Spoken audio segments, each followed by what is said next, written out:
whittled down that huge army from many to just the 3. And so Do blocks off that choke point. He'll be attacked by 3 sides, but he has great avoid.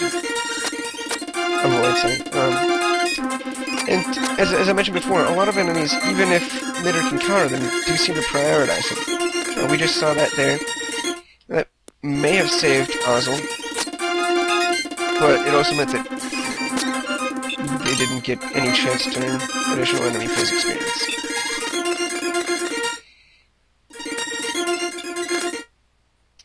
And there's Arya, she just sprung into action. Arden and Ozzel will get to clean up on the player phase here, and that'll be the last of the initial mob of enemies that Kimbo has led against us.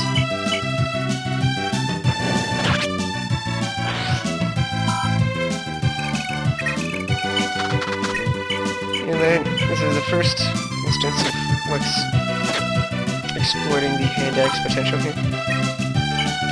He softens up that X-Fighter enough that Alec can take him down.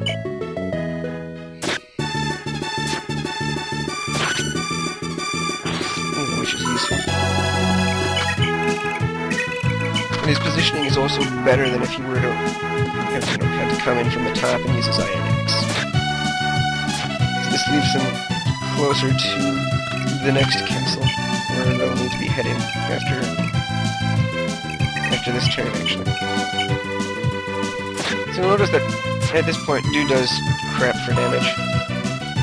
He's very hard to leverage as an actual combat force. Most of his experience will have to come from feeding him kills, or maybe picking up civilians in one of the later chapters, and whatever he can scrape out of the arena, if he's lucky. So Bitter has to stand in this forest, otherwise Ira decides that it's a good idea to try to attack him. And I much prefer Ira attack Alec, because Alec has awareness, or Nile, or whatever you want to call it, which means that she won't be able to activate her Meteor Sword, or Astra, or whatever you want to call it. Which greatly increases his survivability, compared to anybody else who takes a hit from Ira. So we just captured Genoa. I'll pull up the turn count. It's turn 4, which is, I think, the best you can do.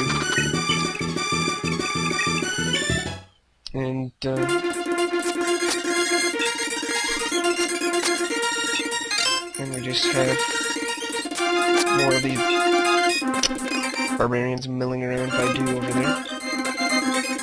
And as I mentioned, I will go attack Alec. We also get some busybodies in from Augusti, trying to take us down the back door.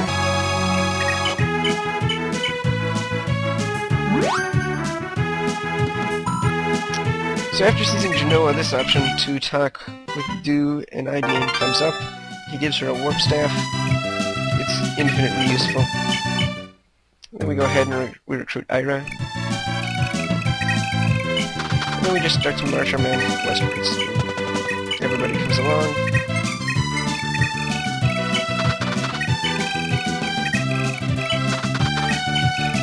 And this is again where I start to regret my positioning of Evelyn earlier, because that meant that she's far away. She couldn't have grabbed the village previous turn. She has to grab it this turn, which basically sets her an entire turn behind on her travels.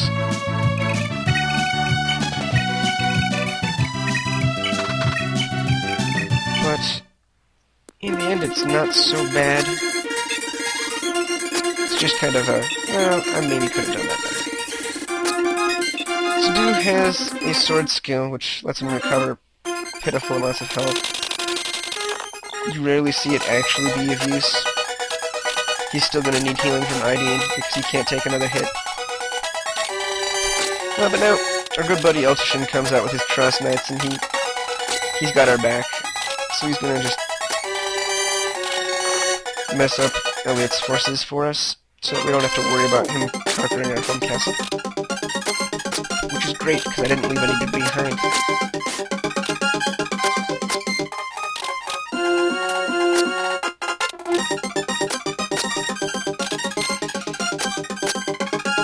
basically a cutscene. You don't interact with that at all.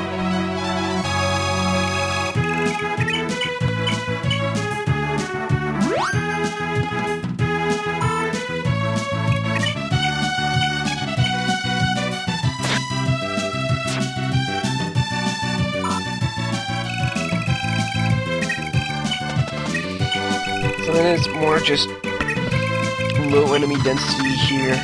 Gotta move, gotta move, gotta move. There's not a whole lot to comment on.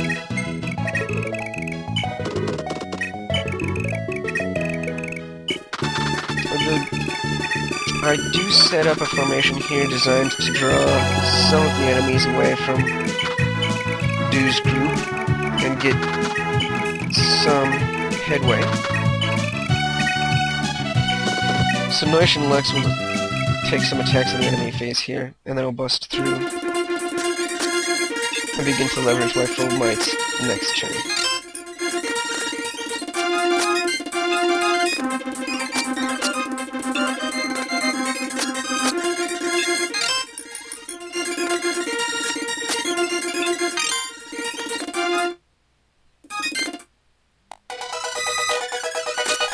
Now, unfortunately, I think that drew away one of the ones that Doo had done the most damage to, which means that Doo won't be able to get that kill himself. But, hey, you know, whatever happens. Ellie decides that running away is the better part of valor. Because in FE4, it's one of the rare instances where, you know, people don't die when they're killed. Not always, at least. But yeah, that's exceedingly rare for a fighter. Okay, so, you know, my typical approach here is attack and keep rushing past. Noish looks like he's going to be in a world of hurt here, but eventually he'll be surrounded by all kinds of buddies, and it will be actually a fairly defensible formation, especially considering that those town squares give some evade bonuses.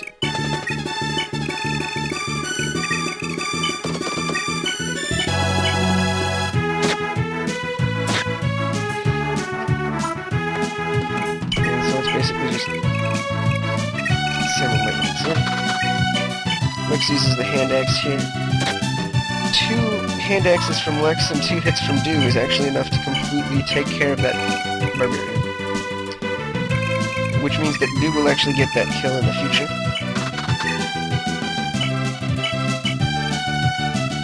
And again, that's flexibility I don't think I could have done without the hand axe.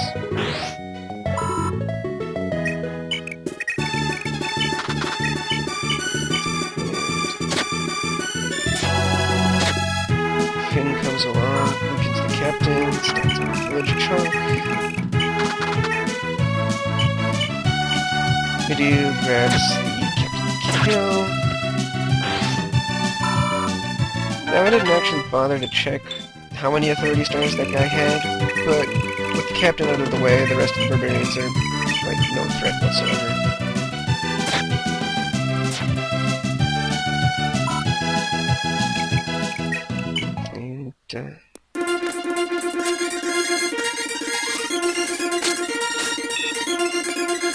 Dude gets some actual kill experience, which is great.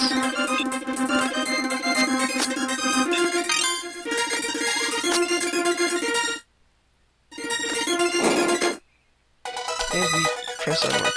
Let's use the light. Okay, I've done my work here. Let's go home. No. Pretty much the usual.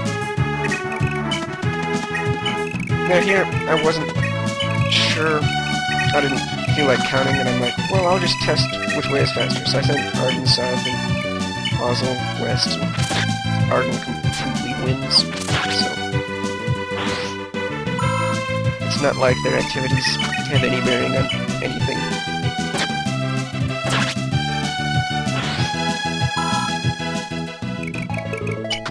So I set Mitter there, because I plan to have Quan move 1 square further, and Quan will get healed by Ideen, and so then Mitter and Ideen can start standing next to each other, because my goal is for them to pair up so that I have a good Lester that will perform well.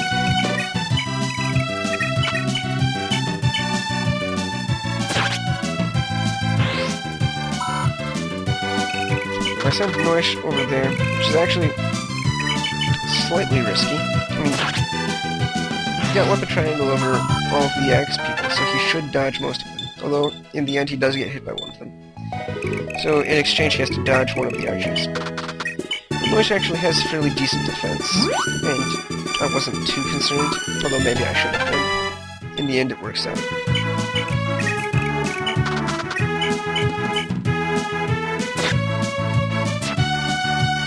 So Alec does not have the firepower to kill that one, so he's just gonna kind of chill around.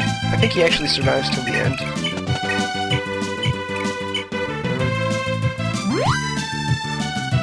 If you feel like confirming that, keep an eye on that particular bandit. Not bandit, the ranger.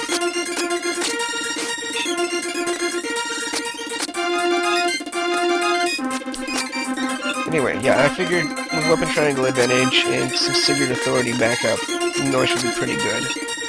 But yeah, of course, the very first hit, he got hit by. Although, the rest of them dodged like a pro, so everything was good in the end.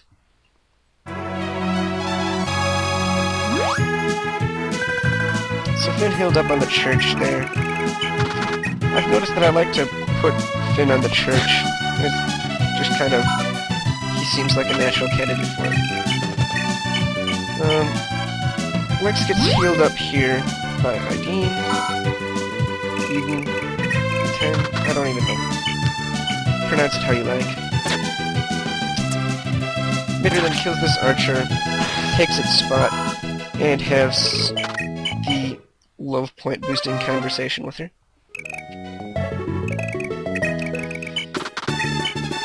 Which is mutually exclusive with the conversation she could have with Ozzel.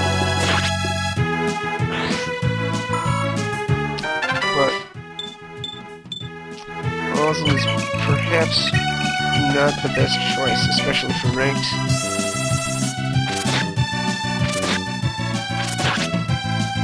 Ira did need the Meteor Sword to kill that one.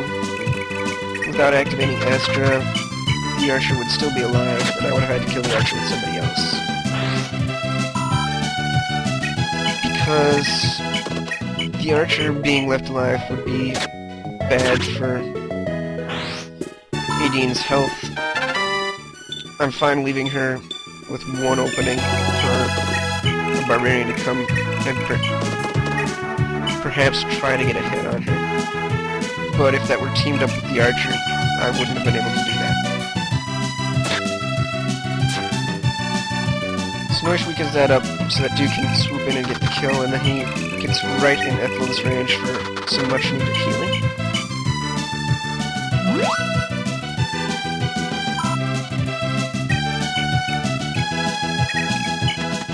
I move the Scrub Brigade a little bit more.